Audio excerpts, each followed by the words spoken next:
The film represents New York as most New Yorkers experience it, which is this very cosmopolitan, polyglot place where people are speaking, people are rubbing up against each other all the time. I mean, that's the New York I know. That really is. I mean, it's hard for me. It's hard to avoid that. There's obviously directors who've made careers out of showing a very specific niche of New York, and that exists also. As we know that people can be very sort of clannish in New York. But I think if you just walk down the street and keep your ears open, you're going to hear 5 or 6 languages on your way to any restaurant or bookstore. So I think that's what we're sort of we're going for a little bit with this movie, and a lot of this, like for instance with Zainab's character.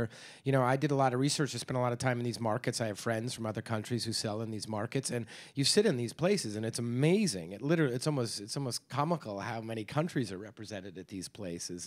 And I think also, when you're making a film at this budget, sometimes budget dictates aesthetic. And I think very early on, my cinematographer, Oliver Bolkelberg, who's German, who's an immigrant to this country, and I were like, we want to show the New York we know, the sort of back door, the insider's guide.